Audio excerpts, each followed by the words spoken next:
안녕하세요. 저는 40대 결혼 6년차 여성입니다. 결혼해서 아이를 낳고 행복한 가정을 꾸리는 것이 저의 꿈이었는데요. 그런 저희 부부의 가슴에 대못을 박은 시어머니와 형님의 이야기를 들어보실래요? 남편과 저는 대학교 때 만나 8년 가까이 만났는데요. 서로 사회생활을 시작하고 결혼하고 싶었지만 그때 당시 결혼하지 않았던 아주버님이 있어서 시어머니께서는 저희 결혼을 반대하셨어요. 아무리 그래도 형이 먼저 결혼하고 그 뒤에 아우가 해서 사람들 보이기도 좋지. 니들이 먼저 결혼하면 형 차면이 뭐가 되겠니? 너희들은 오래 만나기로 했으니까 돈 모은다 생각하면서 형 먼저 가게 길 좀 터줘라. 워낙 큰아들 사랑에 지극하신 시어머니라는 것을 알았기에 저희는 남편의 형이 결혼할 때까지 기다리기로 했습니다. 하지만 갑작스럽게 시할머님의 병세가 악화되면서 상황이 달라지게 되었죠.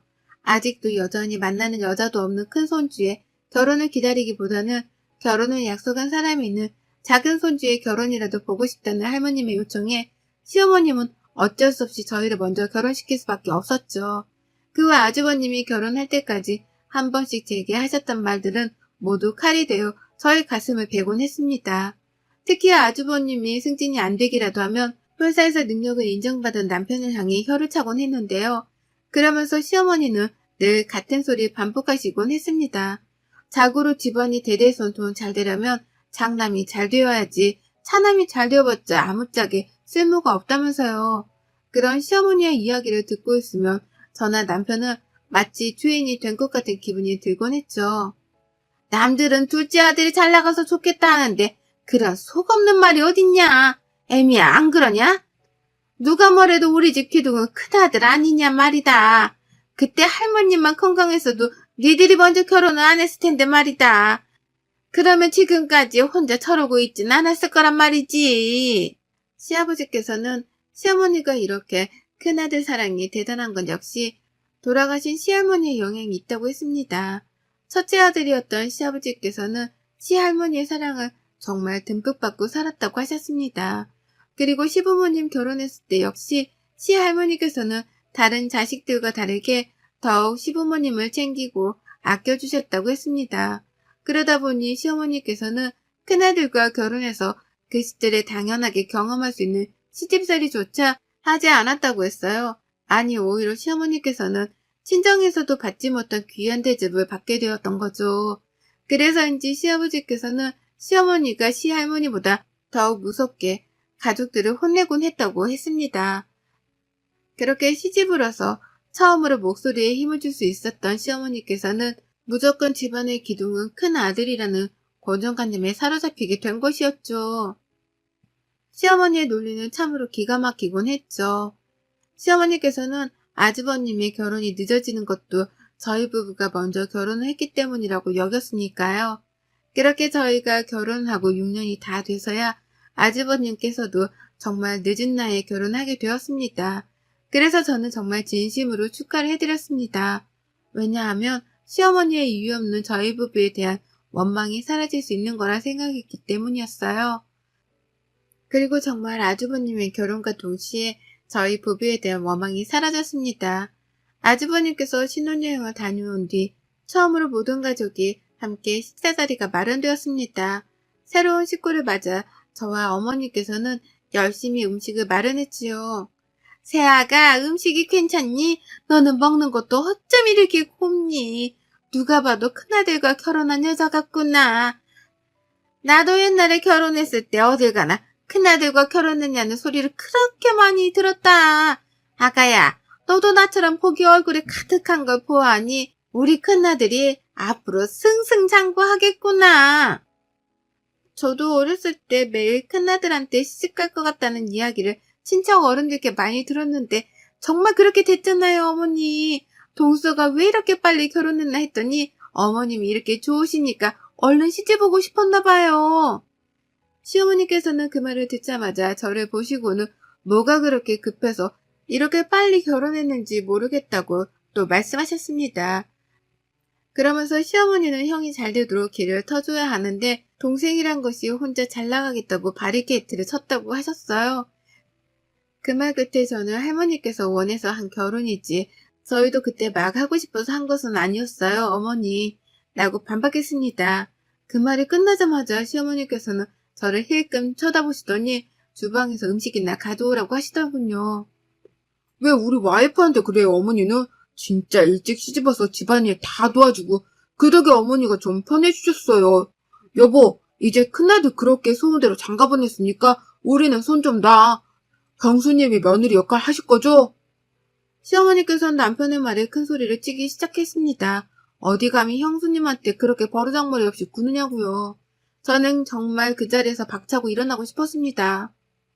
결국 듣고 계시던 시아버지께서 그만들 하라고 하시자 시어머니께서는 그제야 아무런 말씀을 하지 않으셨습니다. 그 후에도 시어머니와 형님은 어느새 사이가 좋아져서 자주 만나고 쇼핑도 다니고 하셨습니다. 평소 시어머니는 제가 모시고 나가려고만 해도 아서라 큰 며느리도 아닌데 네가 왜 나서냐? 라고 하시곤 했는데요. 결국 정말 시어머니께서 원하시던 큰 며느리를 얻었으니 무척이나 행복하겠지 싶었습니다. 그렇게 더욱 편안해질 거라고 생각했던 시어머니는 전혀 다른 방향으로 저희를 바라보시게 되었습니다. 결혼 6년 차로 임신을 위해 노력을 하고 있음에도 쉽게 아이가 생기지 않아 걱정이 많았던 시기였습니다. 그리고 그런 저희 부부의 고민은 양가 부모님 모두 알고 계셨죠. 둘째야, 너 이번에 그 뭐냐? 인공 시험관? 뭐 그거 한다고 하지 않았니? 네, 맞아요, 어머님. 그런데 이번에는 하지 않으려고요. 그래, 잘 생각했다. 그게 그렇게 여자 몸을 아프게 한다더구나. 그렇게까지 해서 일을 나가겠니? 네 몸 상하잖니? 그래, 안 한다니 다행이구나. 나는 지난번에 네가 한다고 해서 어떻게 하나 싶어 전화를 했는데 안 하는구나. 알겠다. 저는 평소 저희 부부에게 이세 계획에 대해 물어보지 않으셨던 시어머니께 갑자기 인공수정에 대하여 물어보시는 것이 의아했습니다. 그러나 정말 제가 걱정이 되어 물어봤다는 생각에 감사하기까지 했지요. 시어머니께서 정말 왜 물어보셨는지 그 진심을 알기 전까지는 말이죠. 하루는 아주버님과 우리 부부 그리고 시부모님과 함께 식사를 하는 자리였습니다. 그 자리에서 아주버님의 나이가 있는 만큼 형님이 인공수정을 준비하고 있다는 소리를 들었습니다. 그 소리를 듣자마자 저는 형님한테 이야기를 했죠. 형님, 어머니께서 그거 안 좋다고 꼭 그렇게까지 해서 아이를 낳아야겠냐고 하시더라고요. 저도 사실 6년째인데 아이가 안 생겨서 고민하고 있다가 어머님께서 제 몸 생각하라고 말씀을 해주시더라고요. 형님도 아직 젊으신데 바로 인공수정 준비하지 말고 좀 더 기다려보면 어떠세요? 동서랑 내가 같아? 나는 큰아들 며느리잖아. 어머니께서 나한테 아이 잘생기게 해주는 한약이며 음식이며 인공수정 병원까지 직접 알아보고 알려주셨어. 돈도 보내시고. 동서는 결혼 6년 차인데 아직도 어머님은 잘 몰라? 나보다 나이도 많은데 말이야. 형님의 말에 어이가 없더군요. 분명 시어머니께서는 제게 몸 생각해서라도 인공수정은 하지 말라고 했는데 형님한테는 아이 낳으라고 먼저 알아보기까지 했다니 기가 막히더군요. 그런데 저와 형님의 이야기를 듣던 시어머니께서는 오히려 제게 역정을 내셨습니다. 시어머니께서는 네가 큰애랑 같냐고 하시면서 집안에 큰아들이 자식을 낳아야지 둘째가 낳으면 뭐하냐고요. 만에 하나라도 큰애가 아이를 낳기 전에 둘째 네가 임신이라도 덜컥 해봐라.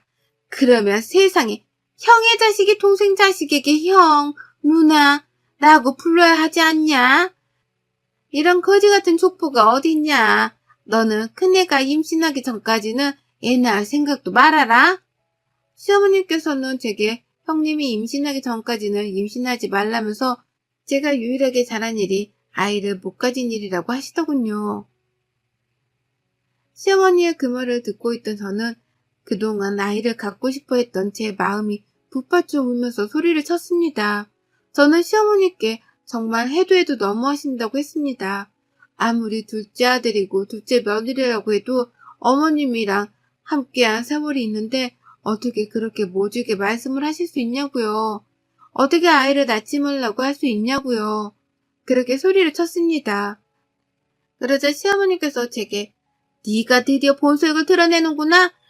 내가 너 언제 본색 보이나 했다.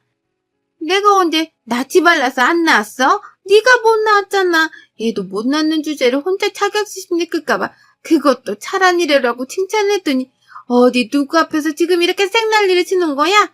아주 못돼 먹은 것. 이라며 욕설을 퍼부시더군요. 정말 그만 좀 하세요, 어머니. 저 살면서 형 그림자라도 밟으면 형 앞길 막는다고 그렇게 저를 잡더니 이제는 저도 모자라서 이 사람한테까지 그래요. 그렇게 저희가 못마땅하면 저희를 차라리 보지 마세요. 이게 지금 어디서 건방을 떨어? 야, 이 자식아, 네가 지금 어머니한테 대들어? 어머님 말씀 뭐 토시라도 틀린 말 있어? 재수씨, 뭐가 그렇게 서운해요? 시어머니가 충분히 말할 수 있는 말 아니에요? 재수씨가 아이를 못 낳은 것을 왜 어머니 탓을 해요? 그리고 언제 어머니가 낳지 말라고 했어요? 우리가 먼저 낳고 그 다음에 낳으라고 한 걸 가지고 이 난리를 치고 가족 모임 자리를 시장통으로 만들고 말이야. 재수씨 그렇게 안 봤는데 다시 봤어요? 아주버님 말씀에 저는 정말 화가 나더군요. 그래서 저는 아주버님께 말했습니다. 시어머니께서 제게 전화를 해서 인공수정 하지 말라고 했다고요. 그러면 첫째 아들보다 먼저 아이를 가질까봐 그런 것을 마치 제 걱정하느라 그런 것처럼 말했다고요. 그래서 너무 억울하고 분하다고요. 그러면서 저는 시어머니께 말씀드렸습니다. 저도 아이 가질 준비할 거라고요. 그렇게 말씀드리고 저와 남편은 그 식사 자리를 박차고 나왔습니다. 그 일이 있은도 사실 마음이 편치 않았습니다. 아무리 그래도 모든 가족이 있는 앞에서 울고 소리를 지른 것이 역 마음에 걸렸죠. 더군다나 남편도 시어머니와 아주버님과 다투기도 했고요. 그래서 남편과 상의한 뒤에 시댁에 가기로 결정을 했습니다. 그리고 저는 시어머니께 전화를 걸었습니다. 저는 이번 주 주말에 시댁에 남편과 함께 가겠다고 하니 시어머니께서는 올 필요가 없다고 하시더군요. 그날 그렇게 생난리를 찍고 지영이 얼마나 무서운지 어미가 얼마나 무서운지도 모르는 자식 꼴도 보기 싫다고 하셨습니다. 그리고는 제게 시어머니께서는 네가 그렇게 대드는 모습을 형님이 봤으니 큰애가 나를 얼마나 무시하고 불쌍하게 여기겠냐고 네가 한번 말해보라고 소리를 질렀습니다. 그리고 시어머니께서는 저와 남편을 향해 효도를 살아생전 단 한 번이라도 하면 소원이 없겠다고 했습니다. 시어머니의 말끝에 아직은 찾아뵐 때가 아니라고 판단한 저는 일단 알겠다고 했습니다. 그러자 시어머니께서는 네가 지금 이야기를 해봐라. 너 애를 낳을 거냐? 기어이 우리 집안 족보를 쓰레기로 만들 거냐? 내가 애를 낳지 말라고 했냐? 네 형님이 먼저 갖고 그 다음에 낳으란 말이 그렇게 섭섭했냐? 라고 물으시더군요. 결국 시어머니께서는 제 입에서 형님이 아이를 낳기 전에 임신하지 않겠다는 말이 듣고 싶었던 것이었습니다. 그렇지만 저는 저희 아이를 포기할 수 없었습니다. 그래서 저는 하늘이 선물로 준다면 저는 감사히 키워볼 거라고 했죠. 그러자 시어머니께서는 제게 끝까지 네가 잘났구나. 알겠다. 라고 하시고 끊으셨습니다. 그 얼마 지나지 않아 다행히도 형님의 임신 소식이 들려왔습니다. 사실 저희 부부도 모든 식구들이 원하는 방향대로 형님이 빨리 임신하길 대신 바라기도 했습니다. 왜냐하면 저희 부부가 먼저 임신하게 되면 저희 아이에게도 저희가 듣던 원망이 쏟아질 것 같았기 때문이었죠. 그랬던 차에 형님의 임신 소식이 들리니 여간 반갑지 않을 수가 없었습니다. 그리고 얼마 후 저희에게도 그렇게나 바라던 아이가 선물처럼 와주었습니다. 저희 부부는 시부모님이 무척이나 좋아하실 거라고 생각하고 찾아갔습니다. 그러나 시어머니께서는 모두 같은 손주가 아니었습니다. 임신이라니? 세상. 그러면 첫째랑 얼마나 차이가 나냐? 가만 보자 같은 애가 태어나는 거냐? 너희는 생각이 있니? 아니, 어떻게 벌써 그렇게 임신을 해? 니들은 핌도 안 하니? 어머니 무슨 말씀이세요? 저희 분명 임신 준비한다고 말씀드렸잖아요. 그런데 지금 쉼이라뇨. 시어머니께서는 저와 남편에게 조카가 생겼으면 조카를 이뻐하고 사랑해줄 생각을 해야지 어떻게 그런 생각조차 하지 않고 덜컥 임신부터 냈다 할 생각을 하냐고 역정을 내셨습니다. 시어머니의 그 말에 저는 더 이상 듣고 있을 수가 없었습니다. 그래서 저는 시어머니께 아무리 그러셔도 어머니 손주가 뱃속에 있는데 그렇게 말씀하시면 안 되시지 않냐고 했습니다. 그러자 시어머니께서는 제게 내가 언제 둘째나 손주 원했냐? 니들이 싸질러 놓고 왜 나한테 난리를 피우냐? 축하라도 해줘야 하냐? 라고 하시더군요. 정말 남편과 아주버님 둘 다 시어머니께서 낳은 자식이 맞는지 의심스러울 정도였습니다. 시어머니의 날카로운 말들에 남편은 할 말을 잃었고 더 이상 이 자리에 있을 필요가 없다고 했습니다.